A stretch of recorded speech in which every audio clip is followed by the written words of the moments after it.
আসসালামু আলাইকুম সুপ্রিয় দর্শক, সময় সংবাদে আপনাদের স্বাগতম। শুরুতেই জানিয়ে দিচ্ছি সংবাদ শিরোনাম। শেখ হাসিনার প্রত্যাপনের বিষয় পর্যালোচনা করছে ভারত। মহাখালীতে আওয়ামী লীগের মিছিলের প্রস্তুতি, ককটেল বিস্ফোরণ, আটক 4। আমরা সবাই বাংলাদেশের অধিবাসী, কেউ আদিবাসী নয়, মন্তব্য করলেন স্বরাষ্ট্রমন্ত্রী। রাজনৈতিক প্রভাব দেখিয়ে ব্যবসায়িক সুবিধা নেওয়ার দিন শেষ, বললেন অর্থমন্ত্রী। শুনছিলেন শিরোনাম, এবারে বিস্তারিত। শেখ হাসিনার প্রত্যাপনের বিষয় পর্যালোচনা করছে ভারত। ভারতে আশ্রিত মানবতা বিরোধী অপরাধে মৃত্যুদণ্ডে দণ্ডিত বাংলাদেশের সাবেক প্রধানমন্ত্রী শেখ হাসিনা প্রত্যাপনের বিষয়টি পর্যালোচনা করছে দেশটির সরকার। মঙ্গলবার সাপ্তাহিক সংবাদ সম্মেলনে একথা জানিয়েছেন ভারতের পররাষ্ট্র মন্ত্রণালয়ের মুখপাত্র রণধীর জয়সওয়াল। সংবাদ সম্মেলনে তিনি শেখ হাসিনার প্রত্যাপন সহ বাংলাদেশের বিভিন্ন বিষয়ে ভারতের অবস্থান তুলে ধরেন। সংবাদ সম্মেলনের এক সাংবাদিক প্রশ্ন করেন, বাংলাদেশের প্রধানমন্ত্রীর সঙ্গে বৈঠকের পর দেশটির পররাষ্ট্রমন্ত্রী বাংলাদেশি গণমাধ্যমকে বলেছেন, ভারত ও বাংলাদেশের সম্পর্ক আরও গভীর করার বিষয়টি একটি অনুকূল পরিবেশে তৈরির উপর নির্ভর করবে। এ বিষয়ে ভারতের মন্তব্য কি? বর্তমানে কোনো অনুকূল পরিবেশ নেই বলে ভারতও কি মনে করে? ওই সাংবাদিক আরও জানতে চান, বাংলাদেশের স্বরাষ্ট্র মন্ত্রণালয় শেখ হাসিনার মামলার নথিসহ হাদি হত্যাকাণ্ডের তদন্ত সংক্রান্ত সব নথি ভারত সরকারের কাছে পাঠিয়েছে কিনা। জবাবে রণধীর জয়সওয়াল বলেন, আমি এরই মধ্যে বলেছি, আমাদের হাই কমিশনার গতকাল বাংলাদেশের প্রধানমন্ত্রীর সঙ্গে সাক্ষাৎ করেছেন এবং তারা পারস্পরিক স্বার্থ সংশ্লিষ্ট বিষয় নিয়েও আলোচনা করেছেন। তিনি বলেন, আপনি যে অন্য দুটি বিষয় তুলেছেন, সাবেক প্রধানমন্ত্রীর প্রত্যাপন এবং হাদির মামলা, সেগুলোর বিষয়ে বলবো। হাদির বিষয় একটি আইনি বিষয় এবং এ নিয়ে তদন্ত চলমান রয়েছে। শেখ হাসিনার প্রত্যাপন প্রসঙ্গে ভারতের অবস্থান জানতে চাইলে জয়সওয়াল বলেন, প্রত্যাপনের বিষয়টি নিয়ে আমি আগেও বলেছি, এ বিষয়ে আমাদের অবস্থান খুবই স্পষ্ট। আমাদের দেশে যে নির্ধারিত প্রক্রিয়া রয়েছে সেই অনুযায়ী আমরা বিষয়টি পর্যালোচনা করছি। বাংলাদেশের প্রধানমন্ত্রী তারেক রহমানকে নয়াদিল্লিতে অনুষ্ঠিত ব্রিক্স সম্মেলন আমন্ত্রণ জানানো নিয়ে কোনো জটিলতা তৈরি হয়েছে কিনা এমন প্রশ্ন উঠে সংবাদ সম্মেলনে। একই সঙ্গে ব্রিক্স সম্মেলনের আগে তারেক রহমানকে দ্বিপক্ষীয় সফরে ভারতের আমন্ত্রণ জানানোর পরিকল্পনা আছে কিনা জানতে চাওয়া হয়। জবাবে ভারতের পররাষ্ট্র মন্ত্রণালয়ের মুখপাত্র বলেন, এর আগে ফেব্রুয়ারিতে আমরা বাংলাদেশের প্রধানমন্ত্রীকে ভারত সফরের আমন্ত্রণ জানিয়েছিলাম। পরবর্তী সময়ে ব্রিক্স সম্মেলন অংশ নেওয়ার জন্য বাংলাদেশের প্রধানমন্ত্রীকে আমন্ত্রণ জানিয়েছি। এই দুই আমন্ত্রণের বিষয়ে যখন কোনো নতুন তথ্য থাকবে তখন আমি আপনাদের জানাবো। মহাখালীতে আওয়ামী লীগের মিছিলের প্রস্তুতি, ককটেল বিস্ফোরণ, আটক 4। রাজধানীর মহাখালীতে নিষিদ্ধ ঘোষিত আওয়ামী লীগের ঢাকা মহানগর উত্তর শাখার ব্যানারের মিছিলের প্রস্তুতিকালে 4 জনকে আটক করেছে পুলিশ। এ সময় নাশকতার উদ্দেশ্যে ককটেল বিস্ফোরণ ঘটিয়ে আতঙ্ক সৃষ্টির অভিযোগ উঠেছে। মঙ্গলবার দুপুর 1:30টার দিকে বনানী থানাধীন মহাখালীর জনস্বাস্থ্য ইনস্টিটিউট সংলগ্ন মুক্তিযোদ্ধা গলি ও সিএম পাম্পের সামনে এ ঘটনা ঘটে। যারা আটক হয়েছেন তারা হলেন ব্রাহ্মণবাড়িয়ার সরাইলের আসলাম মিয়া, কুড়িগ্রামের ভুরুঙ্গামারীর আশিকুল ইসলাম, ঢাকার দারুস সালাম এলাকার মোহাম্মদ মাহফুজার রহমান সিয়াম এবং মিরপুর চিড়িয়াখানা স্টাফ কোয়ার্টারের মোহাম্মদ মনির হোসেন। আটকদের মধ্যে আসলাম মিয়া ও আশিকুল ইসলাম সরকারি বাংলা কলেজের শাখা ছাত্রলীগের কর্মী এবং তারা কলেজটির বিবিএ চতুর্থ বর্ষের শিক্ষার্থী। পুলিশ সূত্রে জানায়, মহাখালীতে আওয়ামী লীগের ঢাকা মহানগর উত্তর শাখার ব্যানারে প্রায় 30 থেকে 40 জন মিছিলের প্রস্তুতি নিচ্ছিলেন। খবর পেয়ে বনানী থানা পুলিশ ঘটনাস্থলে গেলে তারা ছত্রভঙ্গ হয়ে পালানোর চেষ্টা করেন। এ সময় স্থানীয়দের সহায়তায় 4 জনকে আটক করা হয়। আটকের সময় মিছিলকারীদের কয়েকজন নাশকতার উদ্দেশ্যে ককটেল বিস্ফোরণ ঘটিয়ে জনমনে আতঙ্ক সৃষ্টি করে পালিয়ে যায়। ঘটনাস্থল থেকে বিস্ফোরিত ককটেলের আলামত জব্দ করা হয়েছে। বনানী থানার officer in charge OC Mohammad Faridul Islam বলেন, এ ঘটনায় ককটেল বিস্ফোরণের আলামত জব্দ সহ 4 জনকে আটক করা হয়েছে।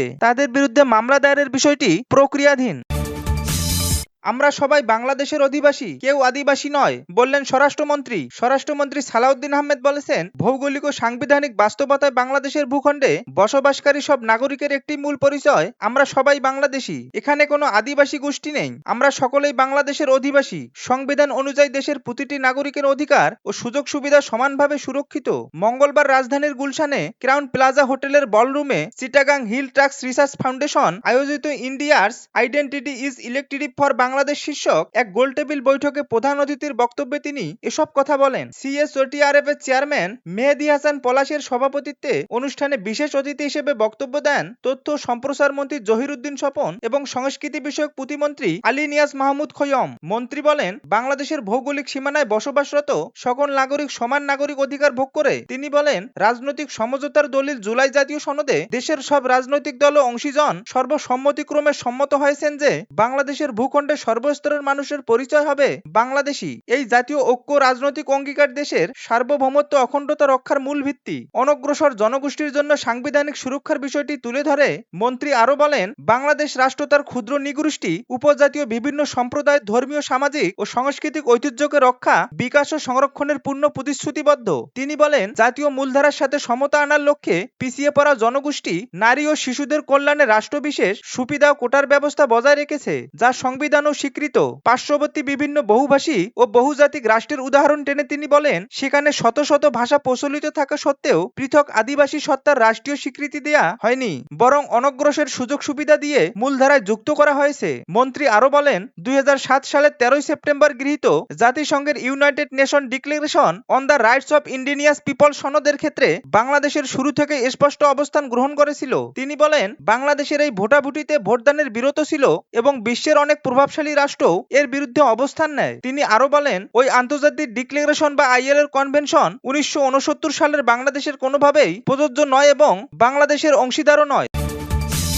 রাজনৈতিক প্রভাব দেখিয়ে ব্যবসায়িক সুবিধা নেয়ার দিন শেষ, বললেন অর্থমন্ত্রী। ব্যক্তি পরিচয়, রাজনৈতিক প্রভাব কিংবা ক্ষমতার দাপট দেখিয়ে ব্যবসায়িক সুবিধা নেয়ার দিন শেষ বলে বিএনপি সরকারের অধীনে স্বজনপ্রীতি ও পৃষ্ঠপোষকতার ভিত্তিতে কোনো ব্যবসা পরিচালনার সুযোগ দেওয়া হবে না বলে কঠোর বার্তা দিয়েছেন অর্থ পরিকল্পনা মন্ত্রী আমির খসরু মাহমুদ চৌধুরী। মঙ্গলবার চট্টগ্রামের কাস্টমস ও চট্টগ্রাম বন্দরের বিভিন্ন পর্যায়ের কর্মকর্তাদের সঙ্গে যৌথ মতবিনিময় সভা শেষে সাংবাদিকদের সঙ্গে আলাপকালে তিনি এ মন্তব্য করেন। তিনি বলেন, কে কার সঙ্গে পরিচিত এটি ব্যবসায়িক সুবিধা পাওয়ার কোনো মাপকাঠি হবে না। ব্যক্তি যত প্রভাবশালী হোক, এমনকি সরকারের কোনো মন্ত্রী হলেও পৃষ্ঠপোষকতার সুযোগ থাকবে না। আমির খসরু বলেন, দায়িত্ব নেয়ার পর নির্বাচিত সরকার একটি ভঙ্গুর অর্থনীতিকে প্রথমে স্থিতিশীল এবং পরে উচ্চ প্রবৃদ্ধির পথে ফেরানোর কাজ করছে।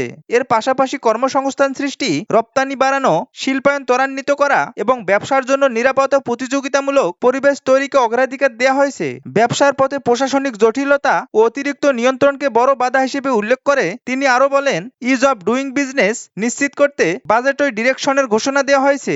দীর্ঘদিন ধরে বিভিন্ন রেজুলেশন ও প্রক্রিয়াগত জটিলতার মাধ্যমে যে প্রতিবন্ধকতা তৈরি হয়েছে তা ধাপে ধাপে সরিয়ে ফেলা হবে। চট্টগ্রাম বন্দর ও কাস্টমসের কার্যক্রমে সময়হীনতা এবং অতিরিক্ত ব্যয়ের কারণে ব্যবসায়ীদের পাশাপাশি সাধারণ ভোক্তার উপর চাপ তৈরি হচ্ছে বলে মন্তব্য করেন অর্থমন্ত্রী। তিনি বলেন, কাস্টমস ও বন্দরের জটিলতা বাড়াতে পণ্য খালাসের সময় লাগে, ব্যবসায়ীদের খরচ বাড়ে, শেষ পর্যন্ত সেই বাড়তি ব্যয়ের বোঝা গিয়ে পরে সাধারণ মানুষের উপর। তাই পণ্য খালাসের প্রক্রিয়া সহজ ও দ্রুত করার পাশাপাশি অপ্রয়োজনীয় ব্যয় কমানোর উদ্যোগ নেওয়া হয়েছে। মন্ত্রী বলেন, জাতীয় রাজস্ব বোর্ডের চেয়ারম্যান ও চট্টগ্রাম বন্দর চেয়ারম্যান সহ সংশ্লিষ্ট কর্মকর্তাদের নিয়ে প্রতিটি সমস্যা চিহ্নিত করা হয়েছে।